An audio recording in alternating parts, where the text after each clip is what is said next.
Xo'p, hurmatli o'quvchilar, demak bugun Roundup birinchi kitobidan, demak bugun mavzuimiz Zeriz Zera. Demak, Zeriz Zera nima ekan? Biz uni o'tgan darsda ozgina ko'rgandek bo'ldik. Bugun uni yana ham yaxshiroq nima qilamiz, ko'rib chiqamiz. Zeriz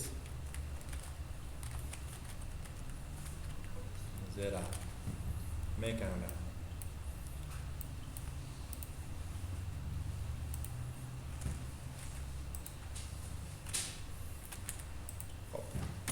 Biz o'tgan darsda ko'rdik, buni uchta holatda ishlatar ekanmiz. Birinchi holatda nimani ishlatdik?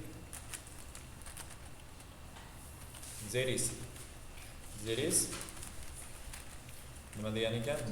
Zeriz ham o'zi aslida.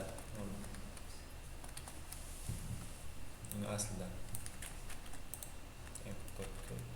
Zeriz Zera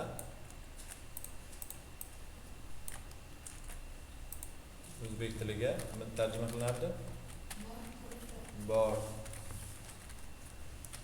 turibdi deb tarjima qilardik. Ikkalasi ham bir xil ma'noga ega, zeriz ham, zera ham. Lekin bir nechta ishlatish farqlari bor. Birinchisida biz zerizni ishlatar ekanmiz. Zeriz qachon? Birlik otlar oldin. Birlik otlar oldin. Birlik otlar oldin ishlatar ekanmiz.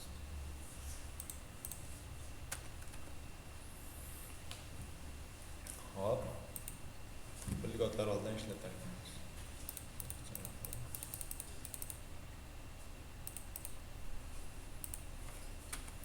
Hop. Zerani qachon ishlatar ekanmiz? Ko'plik otlar oldidan.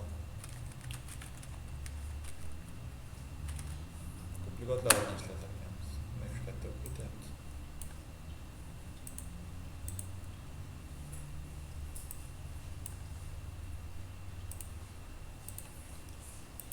Shu oldi. Endi uchinchi holatda zerizni qachon yana ishlatamiz? Sanal median otlar. Sanal median otlar oldi. Sanal median otlar ham bor-ku. Demak, zeriz birlik otlar oldidan, u bitta, ikkita, bir dona bo'lsa, xo'p, zerani ko'plik otlar oldidan, ikki va undan ortiq otlar oldidan ishlatamiz.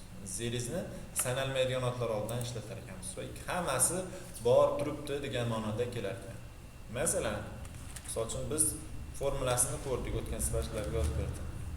Zeriz deymizda, unga qo'shamiz, nimani qo'shardik? Birlik ot qo'shardik. Birlik ot, ya'ni nima borligini, birlik ot. Va unga nimani qo'shamiz? Joy nomini qo'shamiz. Joy nomini qo'shamiz. Buni men qisqartirib qo'yaman. Masalan,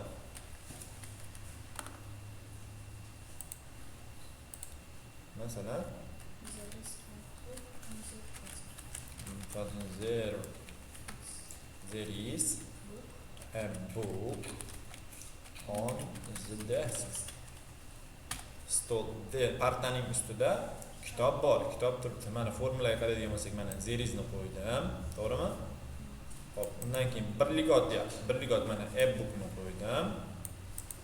Keyin unga joy nomini qo'shin deyapti. Joy nomini qayerda? On the desk. Partani ustida. Tushundinglar-a? Bunga yana ko'plab misollar tuzish mumkin. Xo'p, endi zera ekanman. Unga nimani qo'shaman?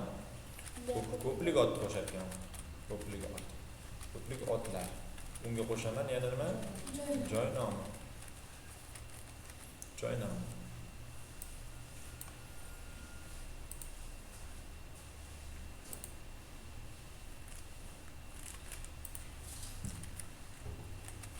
Hop. Endi bunga misol ko'ramiz. Misol uchun zera deganimizda undan keyin nima qo'yar ekanman? Ko'plik ot. Ko'plik nimalar bor? Ko'plik otlar. Masalan 11 students. O'zi aslida Mana buni. 17 o'quvchi. 11 students. Endi joy nomi qayerda? Sinfxonasida. In the classroom. In the classroom. Sinfxonasida 11 nafar o'quvchilar bor. Shundaylar.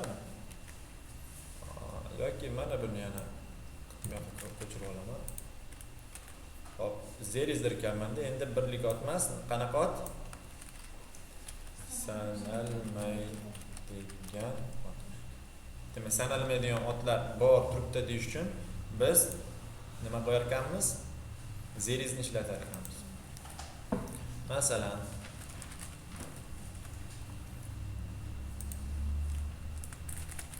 hop, there is deyman, endi sanalmaydigan ot qo'yaman. Nima deyish mumkin? Some deymiz odatda. Some degani birozgina degani. Chunki sanalmaydi-ku. Birozgina nima bor? Suv bor. Misol uchun water. There is some water. Qayerda? In the glass. Stakanda birozgina suv bor yoki birozgina suv turibdi degan ekan. Tushundinglar-a? Bu hammasi mana bu yerdan boshlab demak affirmative form. Affirmative form, ya'ni darak shakli bu. Darak. Nima deysiz?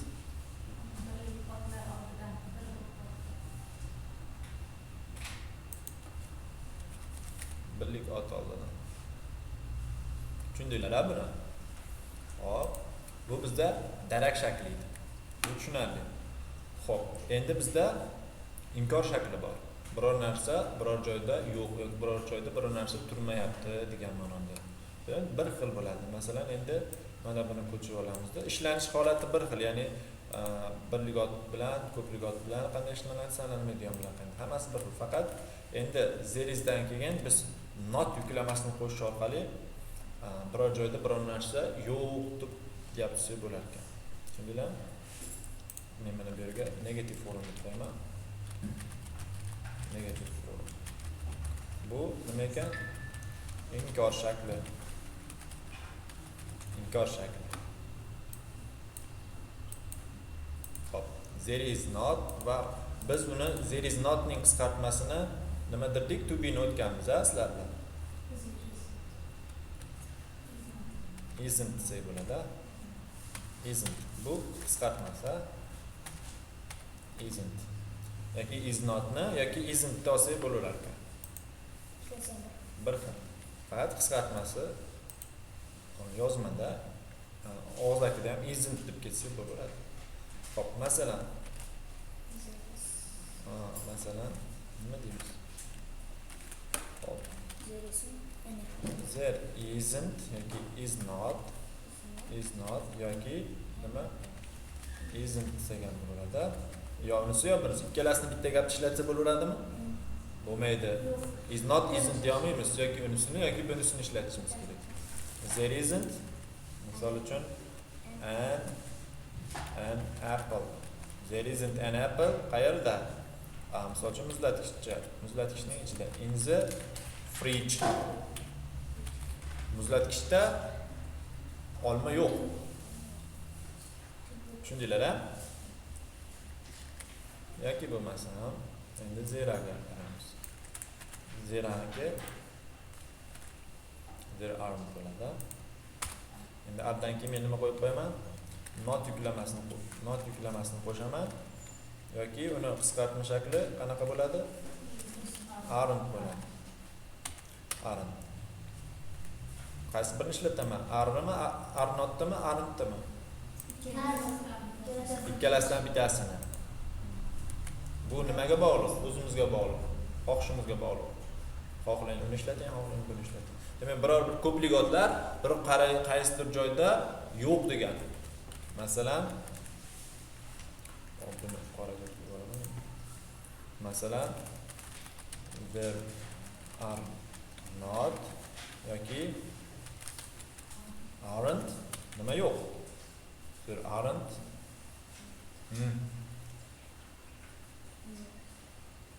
nima yo'q? Misol uchun xonada 5 nafar qiz yo'q desak bo'ladi. Nima bo'ladi? There are 5 girls in the classroom. Xonada 5 ta qiz yo'q degan. Tushunyapsizlarmi? Deb tushunmadim. Kelinglar yana bitta tushunmadim. There are not. Yani nima yo'q? There are not. Masalan, o'tgan darsda ko'rdik-a, qaysidir nechidir oyda nechidir kun bor deganmiz. Endi shunaqa desak bo'ladimi? Misol uchun fevralda 31 kun yo'q desak bo'ladimi? Yo'q, biz inkor shaklida aytyapmiz-ku, yo'qni. Misol fevral oyida 31 kun yo'q desak bo'ladimi? Hop, there are not. Hop. 31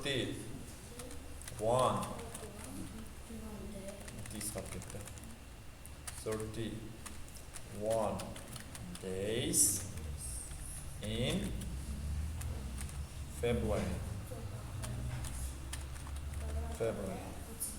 Fevralda 31 kun yo'q.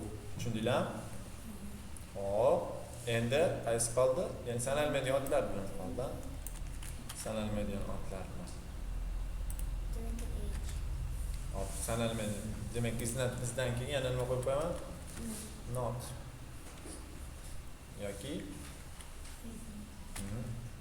isn't.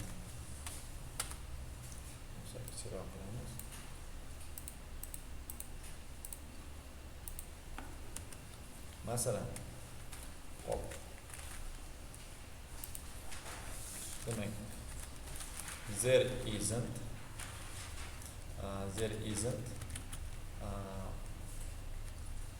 isn't any bread deyman. Any bread. Bread degani non degani. Bread ingliz tilida non degani, u sanalmaydi. Bizda sanaladi non. 2 ta non qopti, 3 ta non qopti yoki magazindan chiqishda 3 ta non olib kelgan, 4 ta non olib kelgan deb aytiladi. Lekin ingliz tilida 2 ta 3 ta non qilib sana olmas ekanmiz. Uni birozgina deb aytar ekanmiz. Any degani hech qancha degani. Demak, there isn't any bread. Qayerda?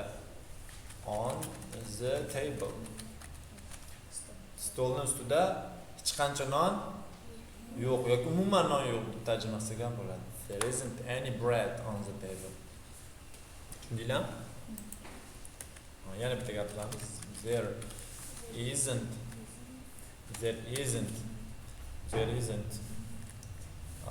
nima yo'q? There isn't any water in the bottle.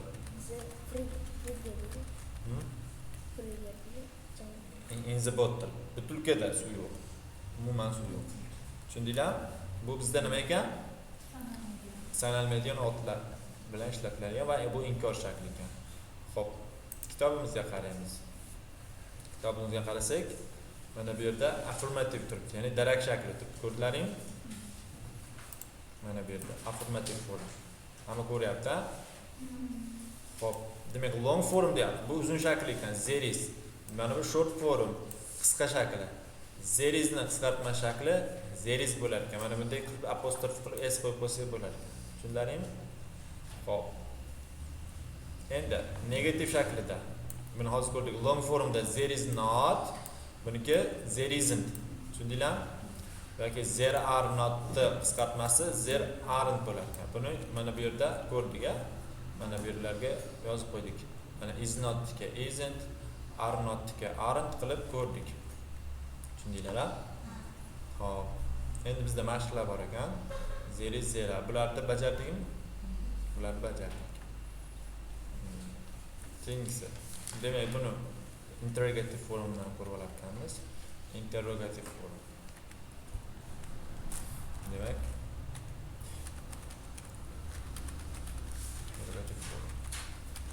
interrogative form bu so'roq shakli. So'roq shakli qanaqa bo'lar ekan? Buni ko'ramiz hozir. Demak, bizda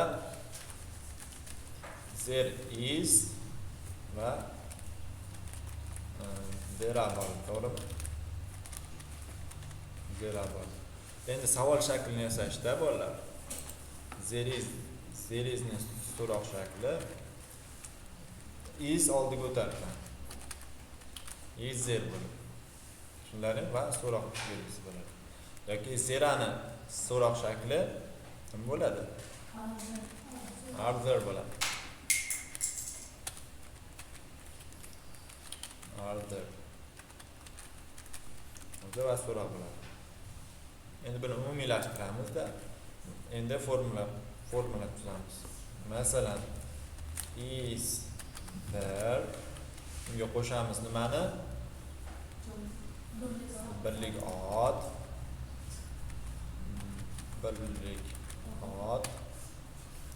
Qo'shamiz joy nomi.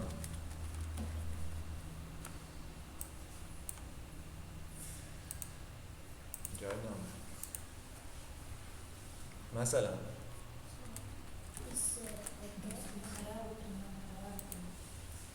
hop, masalan, qayerdadir nimadir bormi degan formula ekanda mana bu yerda.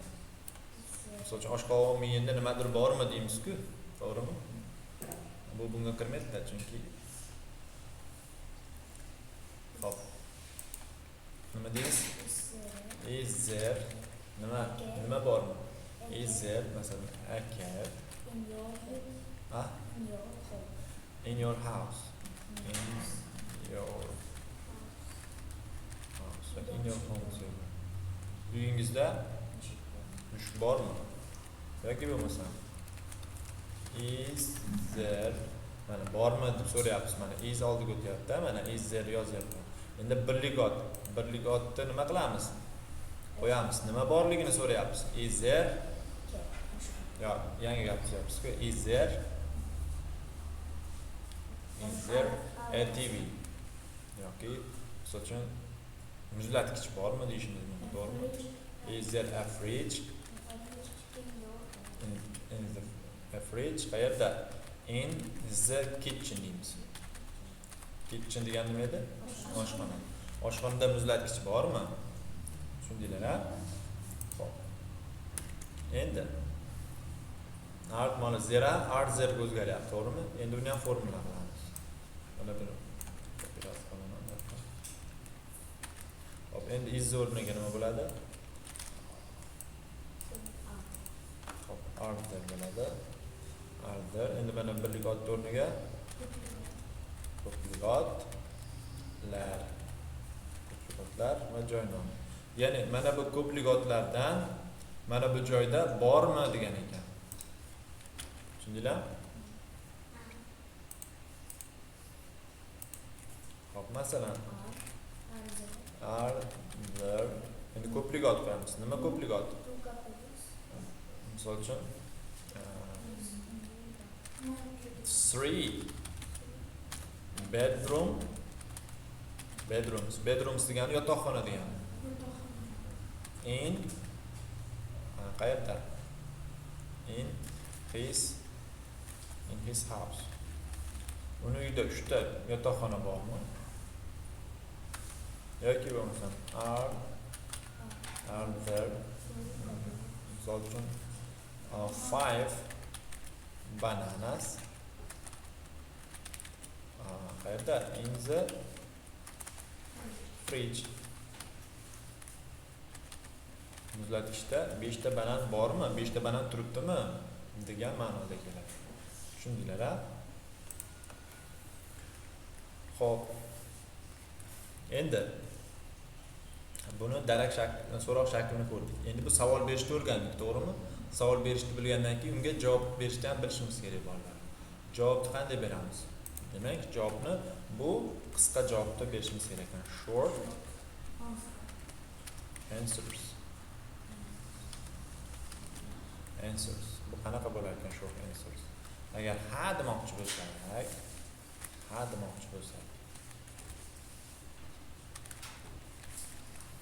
yes derkanmiz. Agarda bizga zeralarga qaraymizda, agar bizga zera are there bilan berilgan bo'lsa, yes derkanmizda, yes there isni yoki are ni qo'yamiz. Tushundingmi?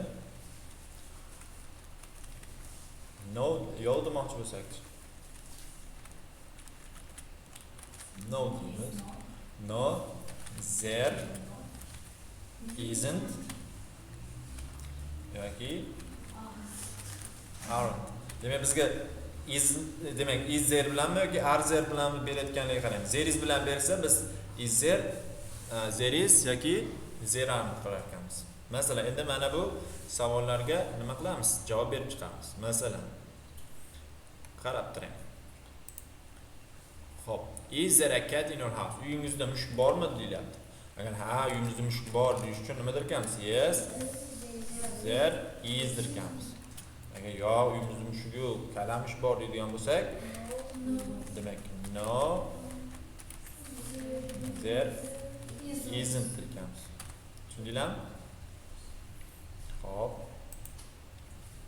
Endi is there a freezer in the kitchen? Bu ham xuddi shunaqa bo'ladi.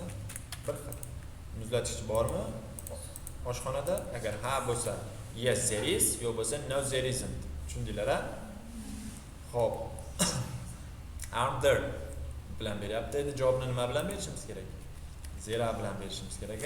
Demak, are there 3 bedrooms in his house? Uning uyida 3 ta yotoqxona bormi deyapti. Agar ha demoqchi bo'lsak, yes there are. There are. Agar yo'q, uning uyida 3 ta emas, ko'proq yoki kamroq deydigan bo'lsak, no there aren't. There aren't. Tushundinglarmi? Mana bu yerda bizga interrogativ formda nima qilyapti? Mana bunga e'tibor bersak, is there, mana is darak shaklidagi is nima deyapti? Egidan oldiga o'tyapti. Zerdan. Tushunyapsizlar? Is. Mana bu yerda zero edi, to'g'rimi? Mana bu yerda zero edi. Are nima bo'lyapti? Demak, gapni boshiga o'tyapti. Mana bu yerda. Are there bo'ladi. Tushundinglarmi? Hop. Are there 5 bananas in the fridge? Muzlatgichda 5 ta banan bormi? Ha, bor bo'ladigan bo'lsa, nima bo'ladi? Yes. Yes. There are. Yoki no. There aren't. Tushundinglarmi? Hop, bu bizda nima ekan? Inkor shakli. Ya'ni savol shakli o'zi. Hop, endi bizda maxsus so'roq bor. Maxsus so'roq qayerda nima bor? Tushundinglarmi? Misol uchun kitobimizga ko'raylik, nimalar bor. Misol uchun muzlatgichning ichida nima bor? Misol uchun yoki stulning ustida nechta kitob bor? Va hokazo shunaqa maxsus so'roq gaplar bilan kelar ekan. Bu special bo'lar ekan. Special form. Maxsus shakl. Maxsus shakli. Maxsus shakl. Bu qanday bo'lar ekan? Maxsus so'roq shakli bo'ladi. Maxsus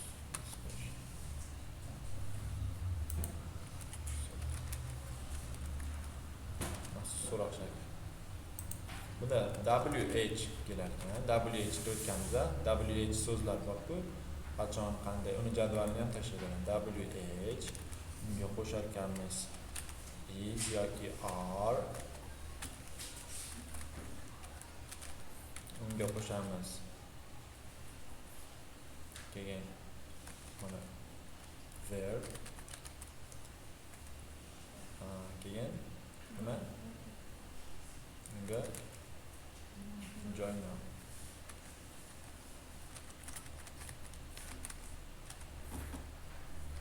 So'roq.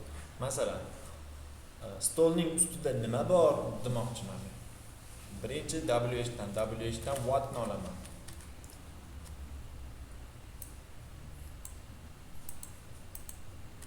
WH. Endi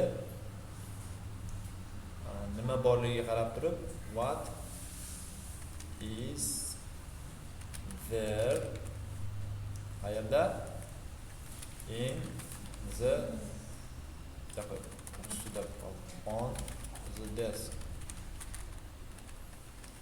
What is there on the desk? Stolning ustida nima bor? Tushunlaringmi? Kitob bor yoki bo'lmasam WH ga stolning ustida yoki sumkaning ichida nechta kitob bor demoqchiman yoki kitob javonida nechta kitob bor demoqchiman. How many deyman? How many books? How many books? How many books to'liq shakli bolalar mana WH ga to'g'ri keladi. Demak bu how many books dan keyin ko'plik bo'lgani uchun are qo'yaman. Mana bu isni yoki are rolini deyapti-ku. How many books are there? How many books are there? Qayerda? On the shelf. Polkada nechta kitob bor degan. Tushundinglar-a? Mana misollarni ko'rsak yana ham yaxshiroq tushunamiz. Demak, mana qaraymiz. Mana bu yerda ferma turibdi. Aytyapti. Birinchi qiladigan ishimiz doim birinchi shartni o'qish bo'lsin bola. Bizga nimani so'rayapti, nima qilishimiz kerak ekan? Demak, look at the picture deyapti. Rasmga qarar ekanmiz eng birinchi. Osmonga qaramas ekanmiz. And write questions and answers. Savollar yozar ekanmiz va javoblarni ham yozar ekanmiz. Demak, rasmga qarar ekanmiz. Demak, bizga berib qo'ygan 3 sheep deyapti. 3 ta qo'ylar deyapti. Ko'ryapsizlarmi? Endi biz savol so'rashimiz kerak ekan. 3 ta qo'ylar bormi deb savol so'rashimiz kerak. Uning uchun nima qilardik? Are oldiga o'tardi. Are there 3 sheep deyapti. 3 ta qo'ylar bormi? Keyin sanaymiz. Qo'y 1, 2 ta qo'y bor ekan xolos. Nima deymiz? Yo'q deb javob beramiz. No, there aren't. Javob berishni ham o'rgandik, a? No, there aren't. Demak, endi darak shaklida there are 2 sheep, 2 ta qo'y bor deb yozib qo'yar ekanmiz. Tushunyapsizlarmi? Xo'p, endi 3 geese deyapti. 3 geese degani 3 ta g'ozlar. Nechta ekan? 1, 2, 3 ta. 3 ta g'oz bor ekan. Yes, there are deyapti. Buni javob berishni ham o'rgandik, a? Xo'p, endi 2 dogs deyapti. 2 ta itlar. 2 ta it bor ekanmi? Ha, bitta, 2 ta. Demak, 2 ta ekan. Demak, nima deb yozamiz? Mana bu yerdan birinchi savolni tutib olamiz, a? Birinchi are there bo'ladi. Are there. Uzr, mana bunda yaxshi yozilmaydi endi. Are there 2 dogs deyapti. Yes. Keyin rasmga qaraymiz. 2 ta it bor ekan. Demak, nima deb javob beramiz? Yes. There are deb yozamiz. Tushundinglarmi? Shunday qilib bajaramiz. Xo'p.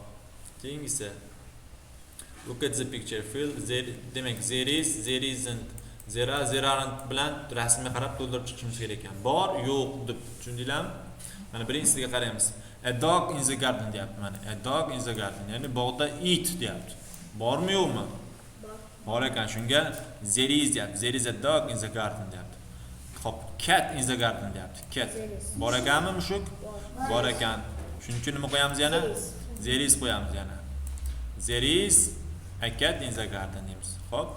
3 trees deyapti. 3 ta daraxtlar. Unga nima qo'yamiz? Zera qo'yamiz. Xuddi shunday qilib bajaramiz. Tushundinglar-a? Mavzu shu yerda tugar ekan. Mashqlarni bajaramiz. Davomi ham bor ekan bu yerda. Mana progress checkda. Bu yerda ham nimani yozar ekanmiz? There is qisqartma shakllarni yoki there are. There isn't or there aren't. Rasmga qarab bularni ham to'ldirishimiz kerak ekan. Xo'p. Buni progress check o'tib ketar ekanmiz. Progress checkda